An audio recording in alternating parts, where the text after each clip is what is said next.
I had a thought yesterday that I've been trying to get out of my head, but has been a little difficult to do. And that's about technology. When I first made my quote unquote splash online in January of this year, 2023, the main thing I was talking about was technology, the rate of change, and how the rate of technological change has gotten faster and faster over time. And while I'm an optimist, and that message was primarily of optimism, there was always a bit of pessimism and concern in there too. You know,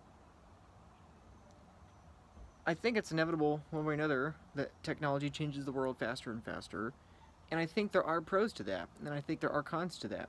And the reason I talk about it is not to be this naive, ignorant, overly optimistic person and pretend like all the world's problems are magically going to disappear with the surreal, supernatural, magical wand of technological innovation. I think there will be problems in the future, and I think many of those problems we can barely conceive of today.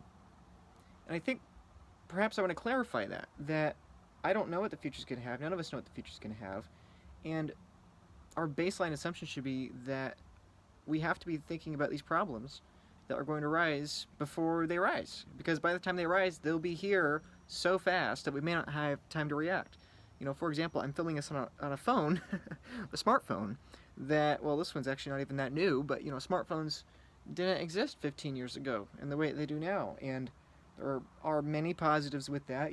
People across the entire developing world have smartphones with touchscreens, and smartphones with touchscreens, access to the internet. That's a lot of opportunities for these people.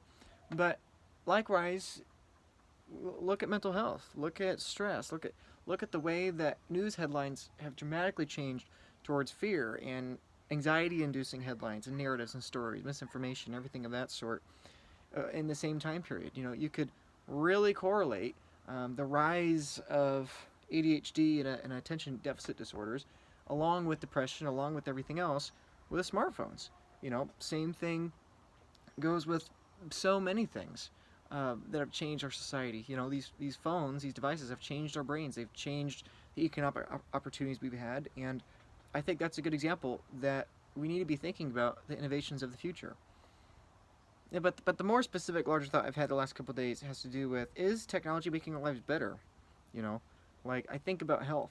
The more I learn about health, the more I talk to people that know about health, and the more I learn about my own personal health and see and feel what makes me feel better. It's like going outside changes my life. It has changed my life.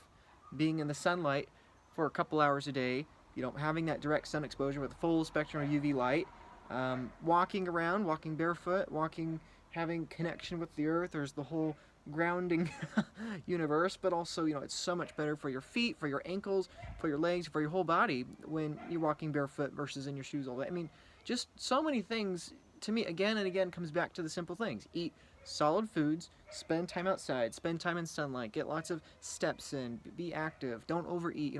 All these basic things that one way or another come back to how humans used to live, how humans used to live without technology like we do today, in our natural environment, focusing on our personal relations of those in our immediate lives.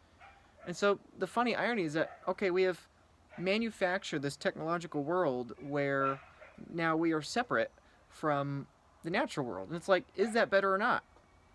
And I think, for me, the best way to phrase it is that we have made the world. Goodness, that dog is getting distracting.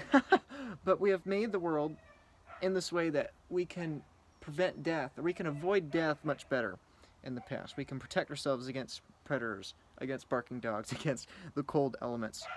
We can protect ourselves much better. We can avoid death much better. But are we any healthier because of it? Or are we sicker? We have isolated ourselves in these little technological cubes of our houses and our technological screens and everything else. And like we are very good at avoiding death. Infant mortality has collapsed. We have much more prosperity. We have much less poverty.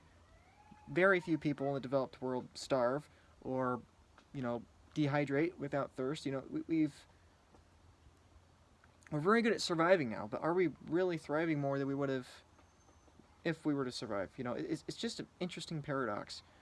And so, I don't know. What does that look like for the future? What does that look like for today?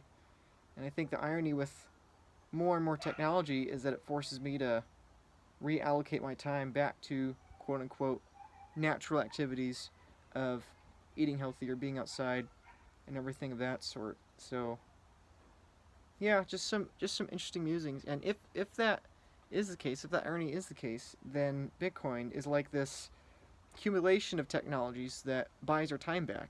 You know, we're having to spend more and more time away from the natural world, so indirectly or directly making us sicker in order so we can buy more time. And now with Bitcoin, we actually can do that much more efficiently. So it's like, I talk so much about how Bitcoin will make life better and everything that sort, freedom and technological innovation. It's like, well, what if part of the irony with technology changing at a faster and faster pace is that we invent this technology that we call Bitcoin that enables us to buy our time back, which means therefore we can spend more time back in the natural world and not just focus on surviving via technology, but having technology allow us not just to survive, but also to thrive in that natural sense, to where we're able to spend more time outside, spend more time with our personal, interpersonal relationships, and focus time on building families and eating healthier and all that. I was just on a call with someone early today, and he was saying the same thing. And I've talked to so many Bitcoiners where it's the same thing. That it's like, wow, now my head is clear, and that I'm not thinking about money all the time. And it's like, now what do I do? What do I focus on? Do I focus on my health? Do I focus on hobbies, family time, new skills, knowledge? And so I think perhaps what I'm saying is that one of the greatest ironies with the future of technological change is that we discover technologies that enable us to require less of our brain power and our physical effort focused on developing and understanding those technologies. It's so ironic, but I think it's so true. What if Bitcoin is this thing that enables us to spend less time thinking about money? It's this money that enables us to think less about it. And I don't know, that's just an interesting paradigm shift. It's interesting for me. I need to think about it a lot more. But to me, that's one of the most optimistic things about this technology and potentially future technologies behind it is that what if the change is so fast? Right now we're in this weird period where we have to keep up with it because we feel like we have to keep up with it because we don't have a technological tool that will enable us to save that time. And so what if with that tool now we don't have to keep up with that change as it gets faster and faster and faster because it's clearly not sustainable. You can't have future technology changing 10 times faster than it is now and humans be able to keep up. Like, we can't keep up now. I can't keep up now with headlines and new innovations and discoveries and dramas and consequences of all these things. It's it's a new world. It's a lot to think about. And I don't know what world that is. I don't know if it's going to be better or worse, but I think either way, whatever the case, I should be buying Bitcoin. And I think you probably should too. Because let's say the world gets worse, what do you want to own? You want to own the hardest asset out there, the thing that's the most finite, so that if other assets become more finite too, in the face of disaster or apocalypse or consequence, you want to own the thing that's more finite so you could exchange more for it. And let's say the future is the complete opposite, the complete optimistic scenario where we have hyperabundance. It's like, again, you want the most finite thing. And so much to think about when it comes to technology being surviving versus thriving, when it comes to money helping us spend more time thinking about it less. So many ironies, so many intricacies. And I hope that as more people are learning about Bitcoin, allocating to Bitcoin, they begin to think about these questions because I don't know the answer to these. And I think there are millions, if not hundreds of millions, if not billions of people that are going to be asking these questions in the coming 20 or 30 years. And I think it's really important that people that are philosophically sound, morally sound, theologically sound, are able to help people answer these questions in truthful, helpful, productive ways.